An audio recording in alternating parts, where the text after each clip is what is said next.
All right, everybody got me? All right, well, we, first of all, I want to give Alabama credit. My goodness, they've been the standard in college football, and for many years, and very sound in all areas. In order to beat a team of that caliber, you can't make mistakes, and we were unable to play mistake-free football. And when you play against a team of that caliber, and they make you pay. They made 21 points off turnovers. I did think, though, offensively, I was encouraged to see us execute better. Still not to our standard, but definitely executing better, allowing us to grow our offense, grow our installs. Ty continues to feel more comfortable. I think you've really seen that. I know I've seen it. We've seen it over the past few weeks, and the more he plays, the more comfortable he gets. But I did think that this unit definitely improved. We've got to protect the football. That's the number one job. That's the number one job of a quarterback. That's the number one job of a wide receiver, of tight ends, of running backs, is ball security. And we were unable to do that. We had 2 fumbles that led to 14 points, and obviously the 4th and 1 that we couldn't convert led to another 7.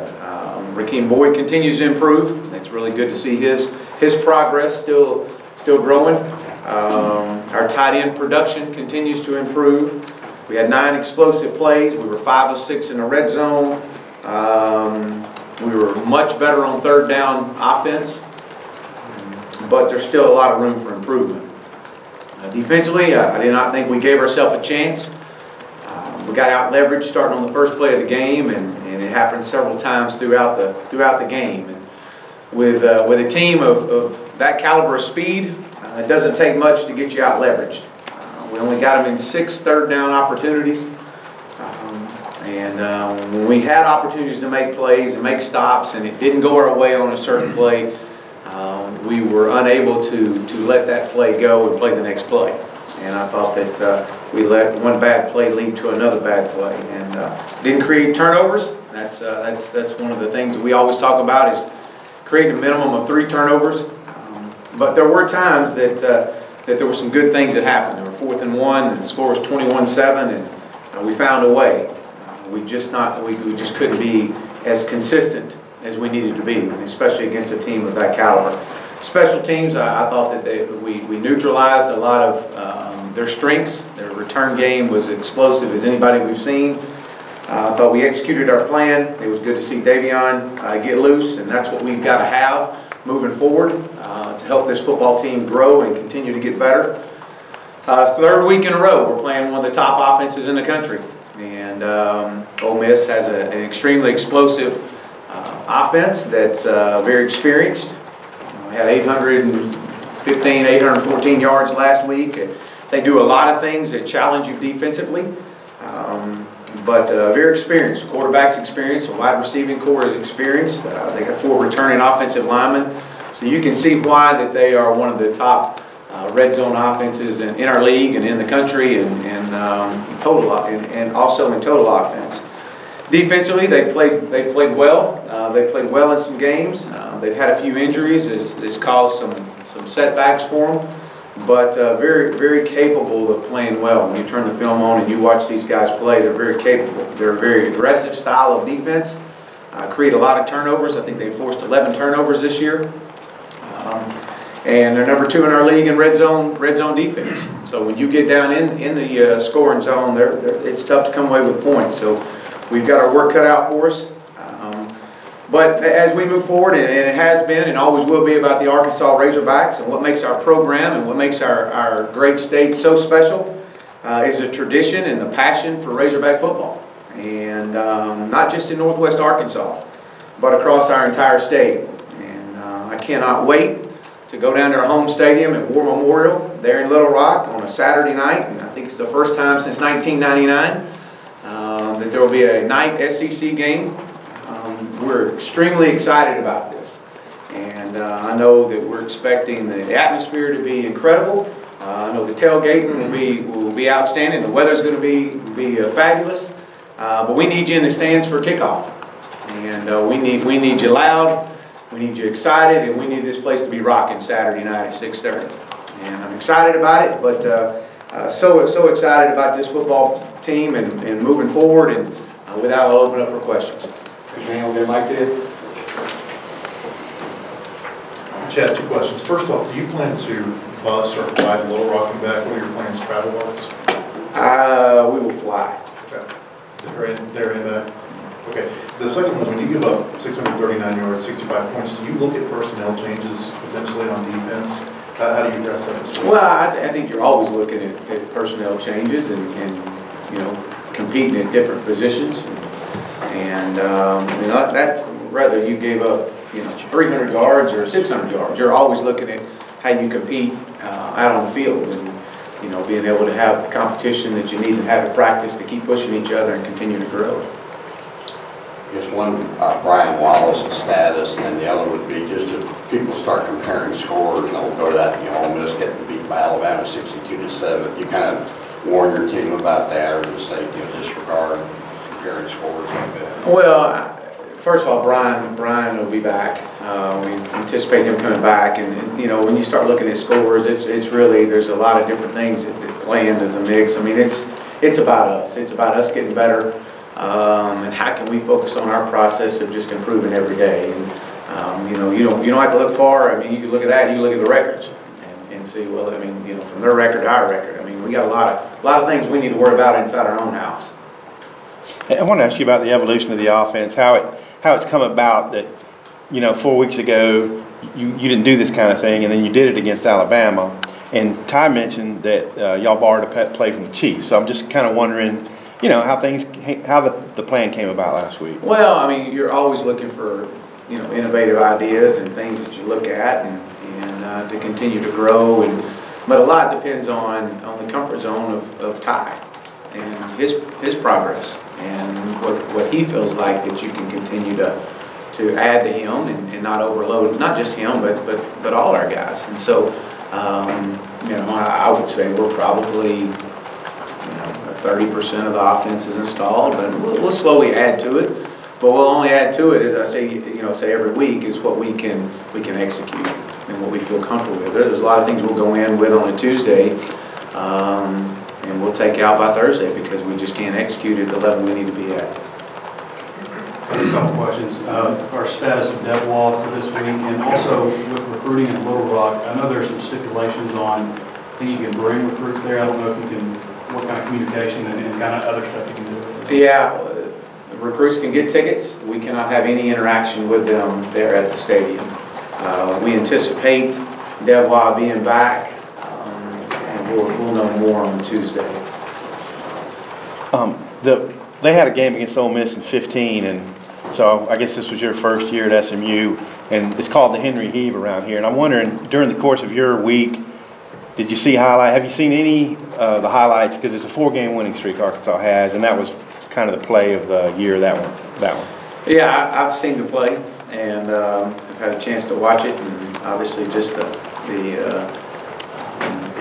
just sums up the never give up attitude, the never give up fight. And I think that you saw that on that play, and guys were not giving in and giving up. I know you've talked a lot in here about how you're involved in the offense and defense and all that. It looked like you may have been more involved a little bit with play calling on Saturday, just from a perspective of. Yeah, Joe and I work great together. He's calling it, and he and I are communicating every play. I mean, if I don't like something, I'll say it. I'll offer a suggestion. I mean, he and I got a great relationship as far as it goes, and I'll know what I want, and I'll say it, and he'll get us in it. And but we work together with that, and I'm excited about the progress that we've made, offensively over the last few weeks. With Warren, just kind of what brought him around, so as I recall, he got hurt earlier in the year, and just when did you start feeling confident in him again? And also TJ Hammond, was he hurt or anything as far as not playing? Or? No, TJ wasn't hurt.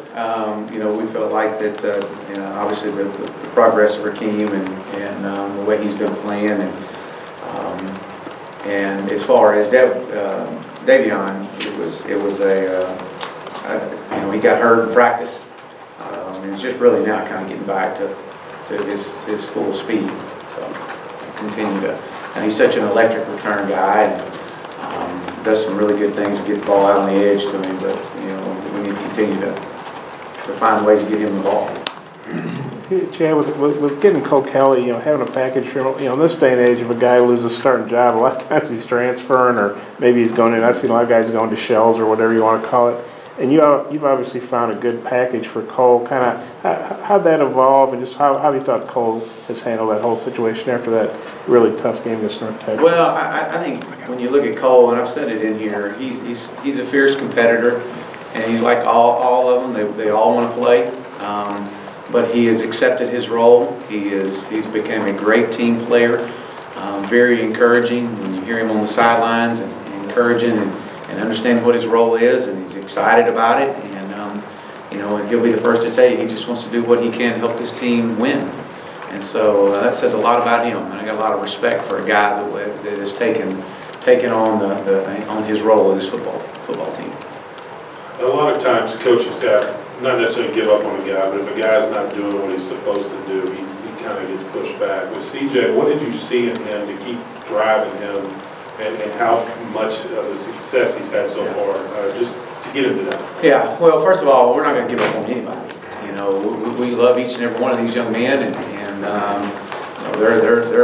they're a son, and they're learning valuable lessons in life. And as long as they take care of business, and we're in this to help them develop more than just to become a football player. And sometimes that's some hard lessons, and it has zero to do with talent. And so that's always been my message, coaching, is take care of the things you can control, and a lot of them require zero talent. And if you don't do that, there's consequences for your actions. And so, we're not compromising. This is who we are. This is how we're going to get this program to where we all want it to be. And so, I think that the message was sent loud and clear, and I think he heard it loud and clear. So, it's really good to see him progress. I mean, this is 2 weeks in a row that there's been some good things happen, but what you see is on the field. What we see is off the field too. A lot of really good things that are happening. I'm sorry. What are those things? Just his approach to every day, coming in every day and getting better in every walk of his life right now. Chad, 2 questions also about CJ. First one, looking at his production the past 2 games, did you actually expect that to be the case when he came back? I knew he was extremely talented, but again, there's a lot of talented people out there that don't have success. It's how you channel it. It's how you develop it. And so he is taken on the role and the responsibility of one of the pillars of our culture is accountability, and he's taken some accountability in this process too. And I think that when you see the way he has practiced the last couple of weeks, you understand that, wow, you have a very bright future, and we're here to help you see it. Knowing some of the top tight end recruits that you're trying to bring in, what has been kind of the reception from them in seeing CJ do this in the offense? Well, I think not just CJ, but I mean you had a lot of guys. I think our tight ends caught 9 balls last week and targeted another 4 or 5 more times. I think this has been a progress of I think there's a lot of things that are going involved here. And Tom mentioned earlier about the growth of our offense, and so where we were early in the year, we weren't there yet. We just weren't. There was a lot of inconsistencies, and we had to get some things fixed before we could start getting all the puzzle pieces in place. And but I think not just tight end recruits, but I think recruits in general see that the progress is being made, and the excitement level that what can continue to grow. You've seen some upper-level receivers this year. Colorado State kid, a couple last week. Where does Brown kind of rank in what you see from him? He's every bit as good as anybody we've seen this year. There's no question on that. He's very explosive. He's a great competitor. The guy gets the ball in his hand. AJ he's electric with it.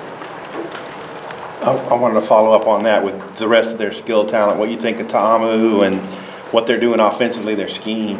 Well, they do a great job. Again, they do a lot of things that put defenses in some conflict situations. But you know, Jordan has done a really good job. You know, coming in last year as a quarterback and taking on his role. He's very much a dual threat. He runs really well.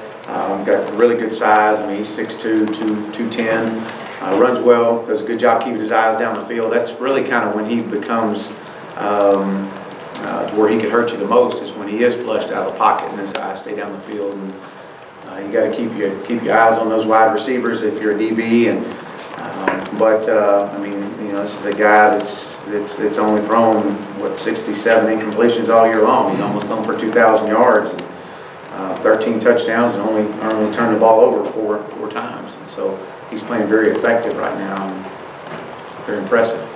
It's the halfway point of the season. Just kind of where are you guys in terms of where you want to be and how far you've come, I guess? Well, I mean, I think you could look at it. You could break it down by quarter if you wanted to. You got the first 3 games and the last 3 games. I mean, it's. I think that we've seen progress in a lot of areas. Obviously, that we haven't gotten to where we want to as far as the win column. But we're going to continue to focus on getting ourselves better, and that's what I would say. I would say that if you ask me, this is a football team that has gotten better, that continues to play hard and continues to fight and give the great competitive effort. And with that, the results will come. We'll just continue to focus on ourselves and the process of getting better every day. You held Auburn and A&M to relatively low offensive, and then you said you got out-leveraged against Alabama. I wonder how much of that was mistakes that your guys made and against the speed and the talent that Alabama has? Well, as I mentioned earlier, I think you have to give them a lot of credit. They are very sound in in all areas. I think it's a combination of both. I think that when you play off of somebody and you give a wide receiver a little bit of room, I think it really shows what kind of speed they have, because we played a little bit off of them, and when they did, they caught some underneath balls and were able to pull away and separate. And I think that says a lot about their team speed. They're very fast and very explosive. There were some screenshots after the game Saturday, and here your guys getting held. Are there plays that you're turning into the office that address with that? Well, we turn in plays each and every week just for our own knowledge of how we can coach better, teach better, and so we do that each and every week. Hey, Chad, I was back in '98 when Hal Mumme was a Kentucky coach. He got asked on a teleconference if Tennessee or Florida had a louder stadium. He actually said Little Rock was the loudest place he'd been that year. And Mike Leach was a coordinator that year, and he mentioned, like last year, I don't remember why, but he mentioned how loud it was. Have you heard about that? And I know, are you looking forward to going there when it's not 30 degrees and snow flurries and stuff like it was in the spring? Well, I'm excited to go. I have heard so much about War Memorial, and obviously being a college football fan growing up and all the great history that has occurred in War Memorial Stadium, and to be a part of it, to be standing on the sidelines where history has been created, I'm extremely excited to be a part of this, and I look forward to the loud, excited, rowdy environment that we know that our fans are going to be out in full effect and ready to go to support these Hogs. Coach, how have you seen the offensive line grow throughout the first 5 weeks? Well, I think a lot with very similar to what our team has done. We've been inconsistent at times, but I think that you've found, once we have found the right lineup that we feel like that gives us the best chance to be consistent in a long period of time, I think you've seen us get better. And I think that's what we've seen. Once we've settled in, once we've gotten Colton back, and Colton now is really playing more and more reps, which has allowed us to put Yeldon at the guard and Ty at the center. I think that has been our best combination. And I think with that, you've seen the growth and us get better, especially against the defensive fronts that we've seen over each of the last few weeks. Anyone else? More questions for Coach? Right, thank you. Appreciate it.